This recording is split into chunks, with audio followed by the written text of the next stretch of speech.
The 2023 legislative session is up and running, and guess what? Nothing is going to change. So you might as well just go off into the distance. Nope, stay tuned. Things are going to change. Find out why.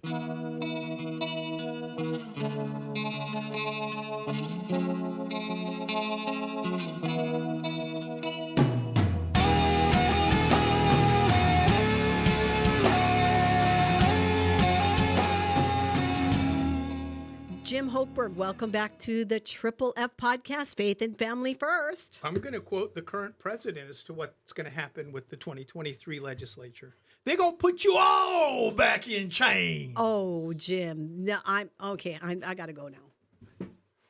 We can't let the legislature do what they do because they're not our friends by and large. We got some friends, but the voting majority is not religious liberty friendly. Well, and let me put on my my little Gazoo hat for those that remember Gazoo from the Flintstones way back when. Okay, I'm putting my hat on. Let me tell you, if we fast forward to May, what legislative things will have passed that are support religious freedom? Parents will be criminals for impeding a Department of Education meeting. Students will be required in first, second, and third grade to know all about the LGBTQ LMNOP plus minus division sign. You're thinking that that's actually going to pass this year? Or the Attorney General for the state of Hawaii participated in an amicus brief in November of 2022, filed in a federal district court in Florida, where the LGBT proponents sued the state of Florida because of what they called the Don't Say Gay bill, but which was really Don't Tell first, second, and third graders about sex bill. Well, I definitely think we're going to be dealing with some things like that. I do believe the legislature is probably going to try to legalize recreational marijuana. And if it doesn't come up this session, it's going to come up next session for sure. We may or may not have the push to legalize gambling. And this always happens whenever the economy tanks. Do you notice that they try to look for ways to come up with money, and it's always of course, like, because they're going to spend it whether they got it or not. You know what I tell people when I travel and they say, "Oh, I really would like to visit Hawaii." You know what I always tell them? Would you please come? And would you please bring a lot of money and spend a lot of money?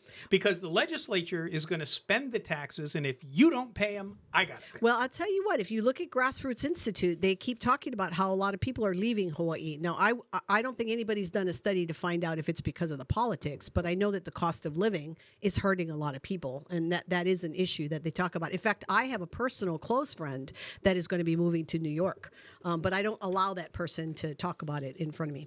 Do you know that in New York, things cost half as much in the grocery store, at the gas pump, at the mattress store, at the music store than in Hawaii? Not New York City. I'm not talking about New York City. I'm talking about out in the country. There is nothing in New York except that there are some good people in New York. I know some good people from New York, but that's all I got to say. That's all I got to say. Okay, so let's talk about the legislative session because it's going to be opening up this week. You want to really quick, like bullet points, explain to people that don't know what it is and how it works and why they do it? So we'll try to do this really quick. And so those of you that need to run and go get a cup of coffee or whatever you need to do to stay awake for the next couple of minutes, do so. It's really simple. So what happens is there are bills that are introduced. You got to start with. You hopefully voted November. Ding! And they are now voting for you. Okay. So now that the elections are over and we have to reap the consequences of those elections, the first thing I would tell everybody to do before we even talk about the process is I want everyone who's listening and watching us right now to send a quick email to your representative and your senator and just say aloha. Sending my love. I'm praying for you. I hope for a good session because I think we need to make contact with our legislators even before the legislative session. And if you don't know who your legislator is, go to www.hawaiifamilyforum.org. In the right-hand top corner, I think, you type your address. Yeah, they're on the front page. You can type in your address, sign it'll up. Tell you who your senators, and you can use and I have people that use our voter voice now to send. They don't even need to wait for an alert from me because the voter voice is set up so that you have contact to your legislator. So it doesn't have to go through me. I just know, I mean, I don't see what you mean send. They can go to your website if they don't know who their legislator Absolutely. is, find out, and then there'll be a can place they can make a message and yeah, send it. Yeah, through voter voice. Never you knew can, that. you can, and Jim and I, we do a dog and pony show. So for those in churches that want Jim and I to come in and talk about the legislative process and What how, the bills are, how to when make, you need to show up. and make sure you send me an email at info@hawaiifamilyforum.org, and we'll come out to you. We'll walk you through No, that. it's free. So okay, so what Can happens? I ask a question though? Yes, you may. Who's a dog and who's the pony? Ooh, I'm not going to be sucked into that, Jim Hochberg. All I right. am going to I just plead wondered. the fifth All on right. that. And do we know what the fifth is? Jim does. Jim memorized Scotch? the fifth. What's the when people say they're pleading the fifth? What are they doing? Well, you have the right not to testify against yourself. That's right. So I will not answer that question because Jim will hold it against me because he has a journalism minor and he likes to correct me. And I have people that help me when I'm writing something. I've got friends that will help me edit because I'm a good writer, but I'm not the best editor. And I know some people that are fantastic at editing, and they just love. My daughter is one of those people that when she sees wrong grammar on a sign, it will bother her for the next 3 days. Yeah, that really bothers her. So anyway, so how the legislative process works, and we'll do this really quick, is that normally there's an idea, something needs to be fixed, something needs to be made better. Somebody will go to their legislator, or maybe they'll go to the chair of a committee. Maybe they'll go to a legislator they have a good relationship with. They'll present this idea. And if that legislator believes in what they're doing, or at least can walk it through, they don't even have to believe in it. If they, because they're the legislator, they will submit this idea in legislative form. The legislature will write it, not you. Although I know people have sometimes submitted things in the proper format, and then the legislature will clean it up to make sure that it meets Hawaii law and all that stuff. Then it will be the Speaker of the House on the House side and the Senate President. They're the ones that decide where the bills go to which committees. So that's something that people need to know. So on the House side, Scott Psyche will decide if this bill is going to go to the Housing Committee, if it's going to go to the Health Committee. Now, he works with the committee chairs in order for this to happen.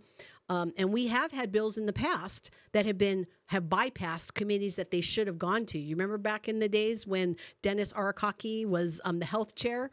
And there were several bills. They didn't want him, so they would bypass him. So, it's really good that people have a good relationship with Scott Psyche because he does have a big role in that. On the Senate side, it's Ronald Kochi, right? So that's how that works. Then the bill gets assigned to its committees. All bills have to go through 3 readings on each side. And what people have to understand is these readings are pro forma. So the first, it's going to happen. So I've had people call me and go, oh my gosh, the assisted suicide bill had first reading and my senator voted for it. Well, yeah, because really it's just a process thing. It's not, they're not voting. They can't start until it goes through first reading. And the reading the 3 readings is not the committee hearing. It's a title. It's the voting on the floor. On the title. Correct. On the title. So, they're just moving it forward.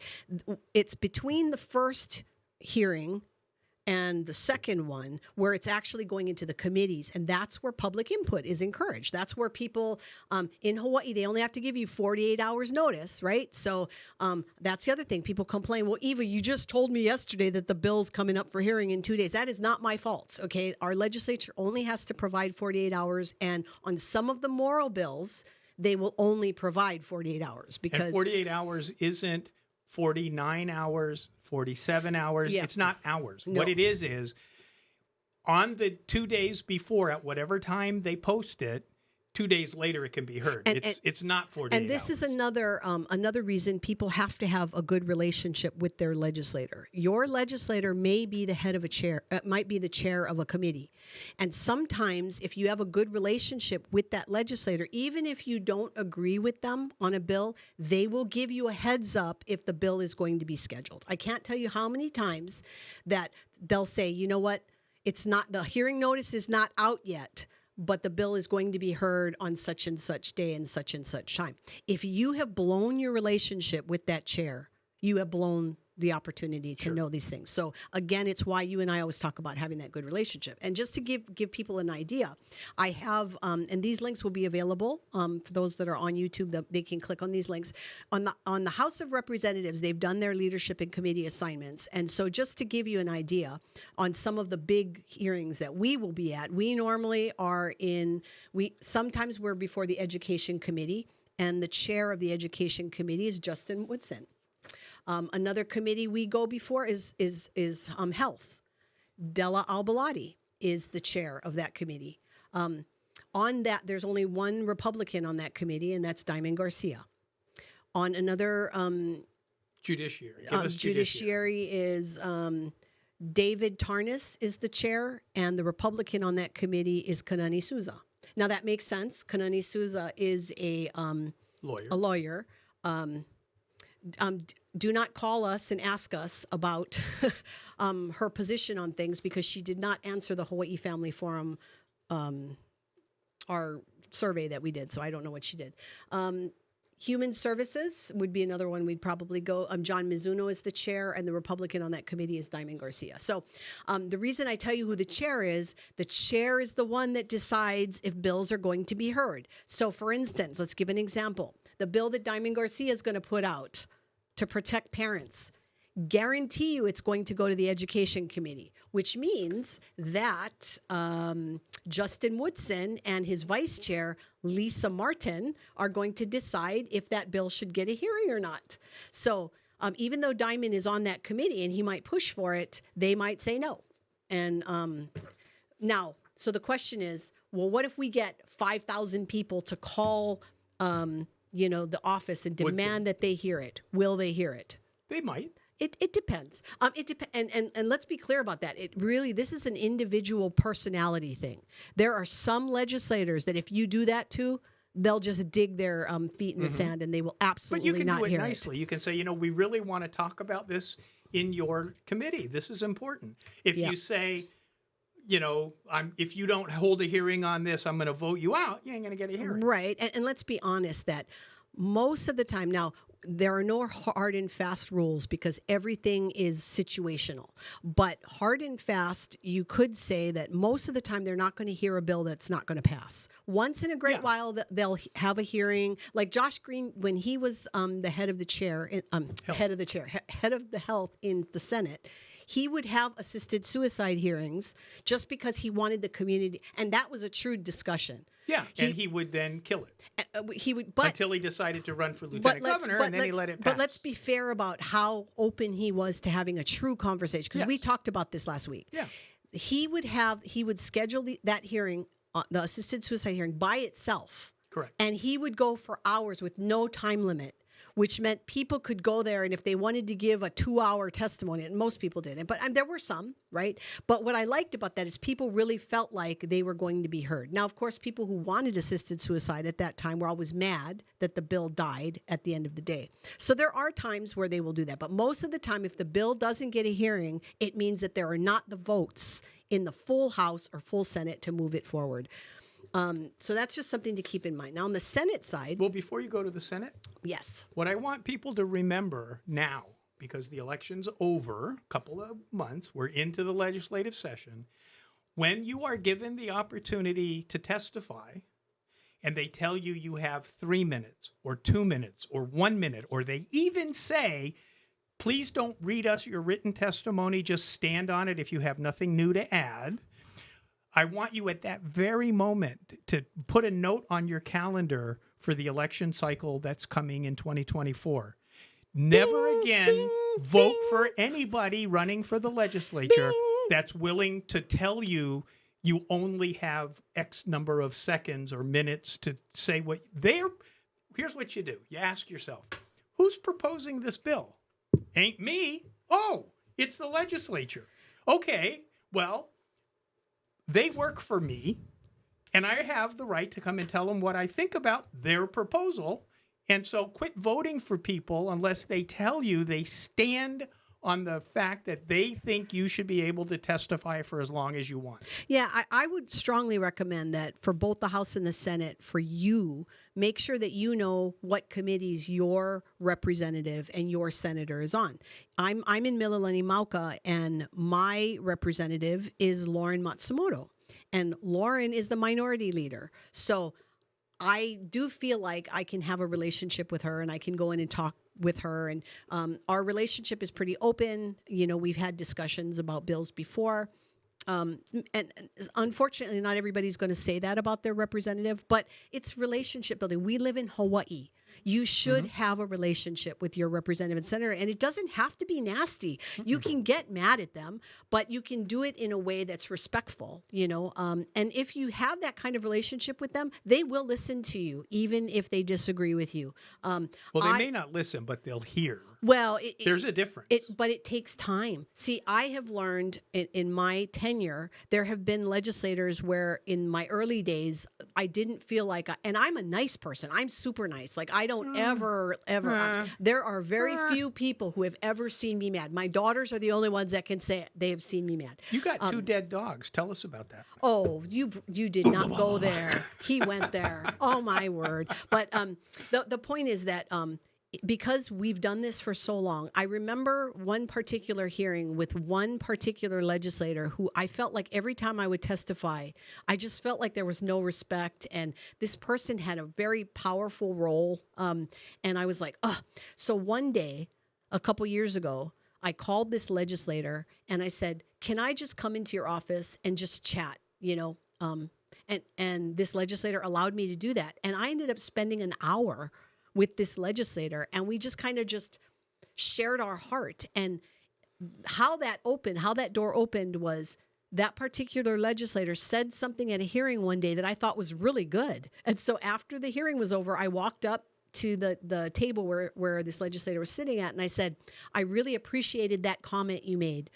And right away, they realized, okay, at the end of the day, we may not agree on whatever the bill is, but if you can show, and you have to listen, you may not agree, but at least listen. You know, I think that's the important thing. So moving over to, let me just say this before we go. On the House side, just so that you know, the minority leader is Lauren Matsumoto. Which means that she's the head Republican. She's the head Republican of the 5, right, that are there.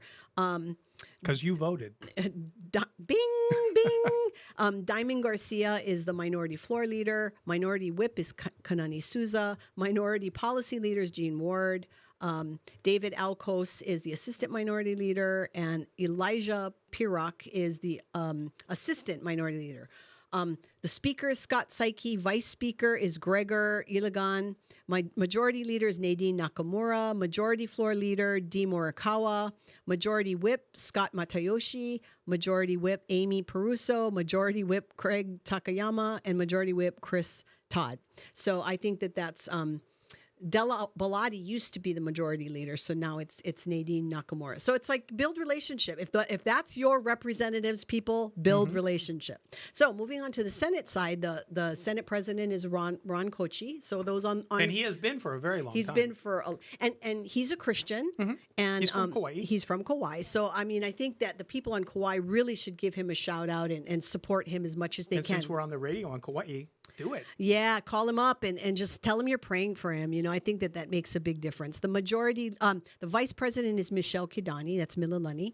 Majority leader is Drew Mamo Kanuha. Majority floor leader, Glenn Wakai. Assistant majority floor leader is Lynn DeCoit. Majority policy leader, Les Ihara. Majority whip, Lorraine Inouye. On the Republican side, there's only 2. So you have minority leader is Kurt Favela, and the minority floor leader is Brenton Ava. So the two Republicans there. So maybe people don't realize this. Most of our viewers and listeners probably do. There are 51 members of the House. Out of 51, there are 5 Republicans, and everybody else is a Democrat. On the Senate side, there are 25 senators. There are 2 Republicans, and everybody else is a Democrat. And I wonder, does anybody know why? Why do you think? Ding, ding, ding. You're going to say it. No, you say it. No, you say it. You Ding. say it. No, I you want a say it. ding. No, I want a ding. Okay, you have to vote. It all Ding. goes back to elections. Okay. No, that's how they got there. That is true. So we have to pay attention to that. Okay, so on the Senate side, on the committees that we tend to go in front of, on the Education Committee, which is going to be a big one, especially if these bills come up that we're talking about. They're going to come up. They passed the House. Michelle Kidani Mililani is the chair, and the vice chair is Donna Mercado Kim, and she's at the IAEA Moanalua area. So we should go talk to them. And the one Republican on that committee is Kurt Vavella. So, we need to make sure. Yeah, these are people. This is why I'm bringing them out. These are the people that we're going to need good relationships. So contact me at info@hawaiifamilyforum.org if these guys are your representatives, because we want people in their districts, of course, to build relationships. Maybe we can make a meeting and bring some of their constituents with us. Well, I could do that through Voter Voice, so I could find them through Voter Voice. But yeah, just reach out. Okay, so and on the Health and Human Services Committee, that's a big one. The chair is Joy San Buenaventura. She's from Kona. And Henry Aquino is the vice chair. And Brenton Ava is the Republican that's on that committee. On Judiciary, Jim's best friend, Chair Carl Rhodes. Yes. Carl with a K. But good news, the vice chair is Mike Gabbard. Oh, good. And the Republican is Brenton Ava. Now, this committee is super important. In the Senate, the Judiciary Committee, which a lot of our bills go for, it only has 5 members. Brenton Ava, if he votes with us on issues, and Mike Gabbard votes with us, all we would need is one of the other 3. Now, interesting, one of the other 3 is Brandon Elefante, is a new guy who is Catholic and was a council member for many, many years. Really great guy.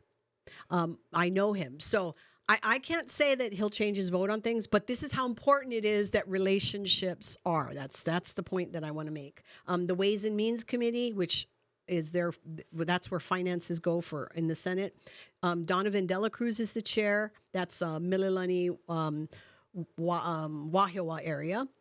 Vice chair is Brendan Elefante, and Lorraine Inouye. I'm looking at the wrong one. Ways and Means, Donovan Dela Cruz chair, Keith Agaran is the vice chair, and Kurt Favela is the so these are important relationships that we must have. So Jim, in this last few minutes, let's talk about this. Let's talk about the process as a Christian. Like, okay, so as a Christian, as we said in a couple of shows ago, that there's many ways to get involved in public policy and shaping public policy. You can write letters to the editor. You can show up at the Capitol with signs, right? We've done all of these things. We've testified at hearings. But let's talk about as Christians. Petitions. You can have rallies. You can petitions and rallies. Let's talk about petitions real quick, because I get a lot of calls about petitions. So here's the thing about petitions. They can be successful if you can do a couple of things. Number one, you want to make sure that your petition is clear of what it is you're asking for. So in other words, do not write a petition of, we believe in the Constitution, because all the legislature will go, good for you. Thank you for that.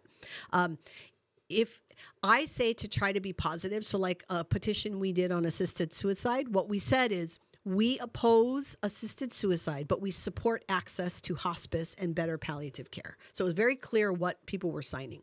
You want to make sure that to make the biggest impact, that you have people from the district signing the petition for the legislator that's going to be looking at that. So in other words, you don't intersperse them from all the districts like a general petition. Right. You need a petition for District 1, yes, separate from 2, separate from 3. Right. And the constituents of each sign Absolutely. their own. So people on Kauai, if they wanted to do a petition, they would make sure that Ron Kochi gets a copy of this petition that's clear with everybody on the district. You want to make sure that he's able to look at this and see there are real people. This is not Mickey Mouse, right? This is not my dead grandfather. This is not my 3 uncles who haven't lived in Hawaii for the last 20 years. They want to make sure that these are real people with real addresses in their district. Because, and that matters because why? Well, the legislators, they a lot of times will say that they're going to vote their own conscience on things. But if it's from their district and these people can, here we go. If they can get people in their district to vote for them, then that's what they're going to do. They are going to listen to them. They may not change their mind, but they want to know that people in their district feel the way. So that's what it is. So here's the but see, there's another point in there, and that is to the extent the legislator is going to have a meeting in the district, and he already saw the petition from his district on something he disagreed with the petition, he's going to know, or she, or whatever, that they may show up and they may want to ask in public about it. Yeah, no, I think it's always petitions, if they're used properly, could make a difference. Now, let's be clear. There are some legislators who may not care. You'll walk in with 50 names, 100 names, 200 names, and they're like, whatever. We collected probably close to, I don't know, I want to say close to 30,000 on the same-sex marriage, when same-sex marriage came up, because all of the churches were doing it. I mean, and we even had some people that were not churches that were distributing in communities. So it wasn't just related, and it was strictly about the bill, HB 444. So it was very clear, right?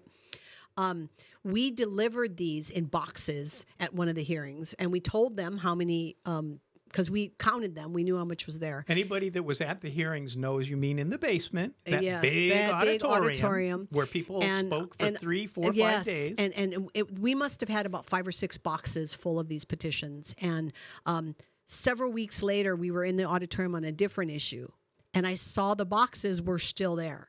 So I went into the sergeant at arms and I said, what's going to happen with those petitions? And I was told absolutely nothing, because nobody was going to take these petitions and make sure that these were, and because they were all over the place, right? Mm-hmm. Some, you could go to a church. Just because you're going to that church doesn't mean that that's your district. So correct. Nobody was going to take time to make sure. So it was like, okay, thank you for this. So, sometimes petitions can make a difference. So we're not telling you not to do it. We're just saying that there are a time and a place to do petitions. But yeah, that's another way you can get involved. But why should Christians get involved? Jim, you have 1 minute.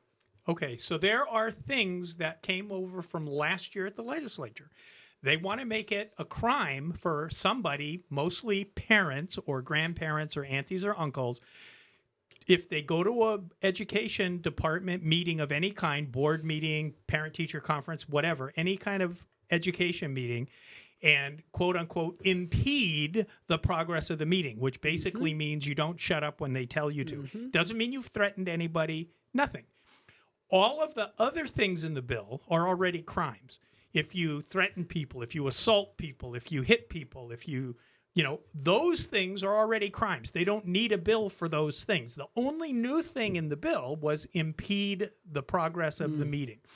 So it's very important that you get involved, because we've seen that the Attorney General from the state of Hawaii is telling federal judge in Florida in a case against the Florida legislature, in Hawaii, our Department of Education wants to do the LBGT thing in school, not protect kids in 1st, 2nd, and 3rd grade from being sexualized.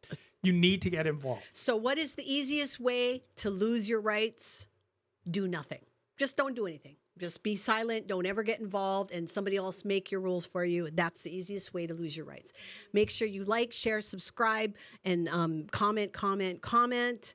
Make sure that you stay in tune with this triple F, Faith and Family First, because Jim and I are going to continue to talk about things that nobody else here in Hawaii wants to talk about. So if you want to know what people are thinking and maybe what they're not thinking, then stay tuned. We appreciate you joining us. Mahalo for joining us today. And if you think you're watching us on Faith and Politics on Kahlo, that ain't us. Aloha.